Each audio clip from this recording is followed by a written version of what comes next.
आज पढ़ा रहे हैं अध्याय तीसरा का नगरीय समुदाय का अर्थ एवं परिभाषा। माने नगर शहर समुदाय का अर्थ एवं परिभाषा। Meaning and definition of urban community, यानी नगर की उत्पत्ति और विकास के बारे में कोई ऐतिहासिक प्रमाण उपलब्ध नहीं है हमें, लेकिन यह माना जाता है कि नगरों का अस्तित्व समाज में प्राचीन काल से विद्यमान रहा है।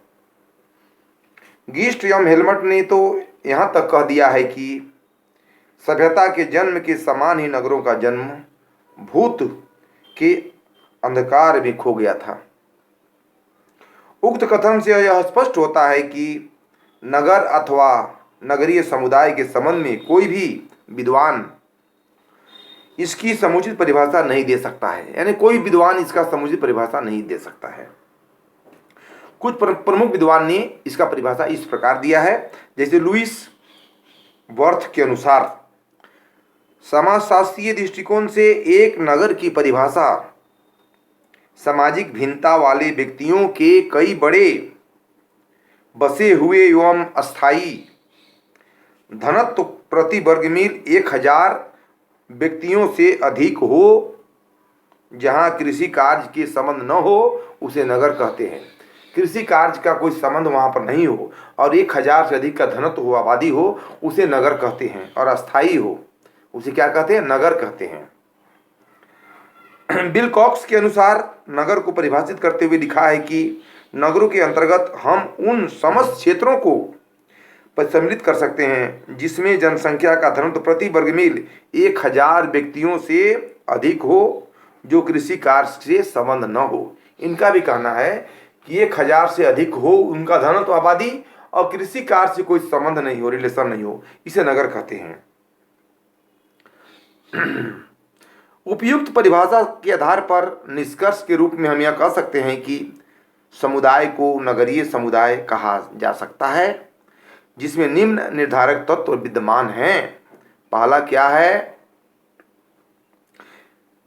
भारत की जनगणना 2011 के अनुसार वह समुदाय जिनकी जनसंख्या 5000 से अधिक हो तथा उसका जन घनत्व 400 व्यक्तियों से अधिक हो, उसे नगरीय समाज कहा जा सकता है। उसे क्या कहा जा सकता है? नगरीय समाज कहा जा सकता है। दूसरा पॉइंट में जटिल श्रम विभाजन और विशेषीकरण। जटिल श्रम विभाजन, लेबर डिवीजन, श्रम विभाजन एवं विशेषीकरण।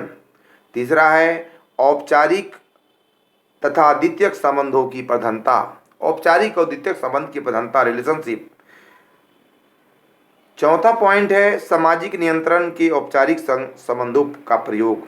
सामाजिक नियंत्रण, सोशल कंट्रोल के औपचारिक संबंध के बारे में बताया गया है, जैसे कानून, लॉ और संवैधानिक प्रावधान। भारत में नगरीय समुदाय की विशेषता, अब हेडिंग बता रहे हैं आपको इसी में नगरीय समुदाय की विशेषता। जैसे पहले पढ़ाए हैं कि ग्रामीण समुदाय के अर्थ में परिभाषा, ग्रामीण समुदाय की विशेषता, तो इसमें भी है नगरीय समुदाय का अर्थ हुआ, परिभाषा हुआ।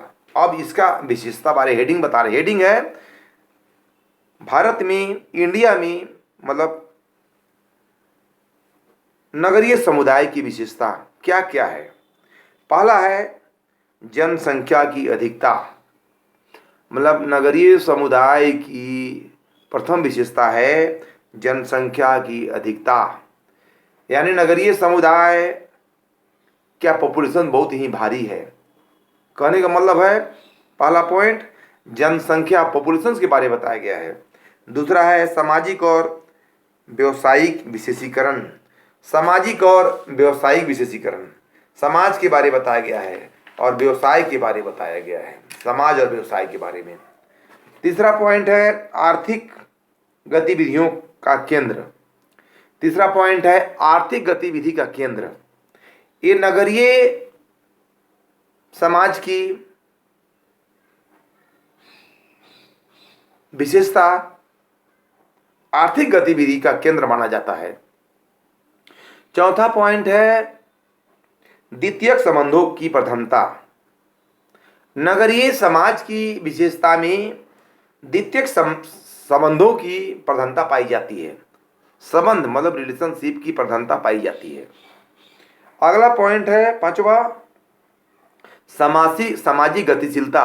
इसका इंग्लिश है सोशल मोबिलिटी। यानी पांचवा पॉइंट में कहता है नगरीय समाज की विशेषता सोशल मोबिलिटी, सामाजिक गतिशीलता माना जाता है। छठा पॉइंट है व्यक्तिवादिता। छठा पॉइंट नगरीय समाज की जो विशेषता है ये व्यक्तिवादिता, किसी खास व्यक्ति के बारे में बताया गया है, व्यक्तिवादिता।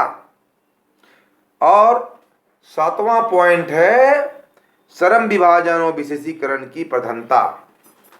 श्रम विभाजन, लेबर डिवीजन और विशेषीकरण की प्रधानता सातवां पॉइंट में ये नगरीय समाज की विशेषता को माना जाता है।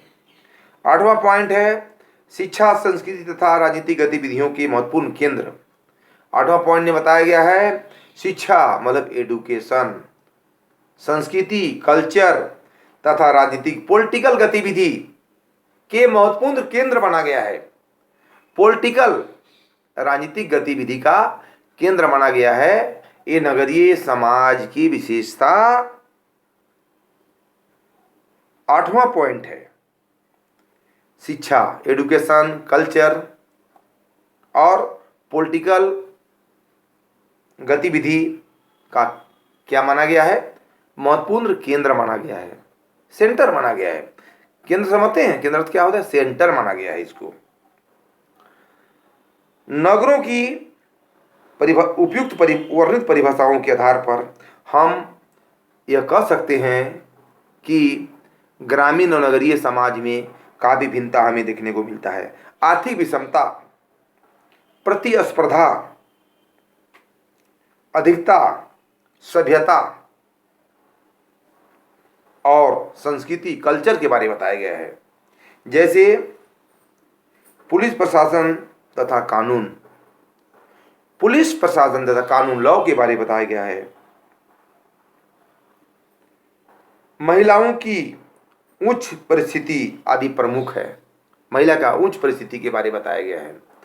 ग्रामीण और नगरीय समुदाय की परिभाषा तथा विशेषता के आधार पर यह स्पष्ट होता है कि दोनों ही समुदाय एक दूसरे से काफ़ी भिन्न हैं।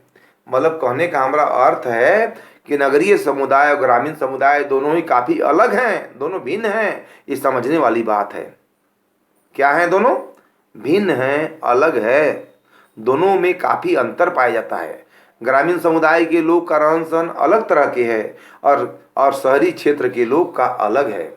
ग्रामीण समुदाय में जो चीज़ हमें मिलती है वो नगर में हमको नहीं मिलती है, और जो नगर में हमको सामान की जो व्यवस्था मिलती है वो नगर में ग्रामीण क्षेत्र में नहीं मिलती है। आप गौर कीजिए, कोई सामान खरीदने जाते हैं तो जो ग्रामीण क्षेत्र में हमें उपलब्ध हो जाती है बहुत ही नगण्य कम मात्रा में, कम कीमत पर, हमको वही चीज़ को नगर में, मतलब शहर, नगर का अर्थ क्या होता है, शहर, ग्रामीण क्षेत्र और नगर तो ग्रामीण क्षेत्र देहात हुआ, और नगरीय क्षेत्र में शहरी क्षेत्र। शहरी क्षेत्र में जो चीज़ उपलब्ध है और जो चीज़ की कीमत यहाँ पर है वो बहुत ही अधिक रेट कीमत में पाया जाता है।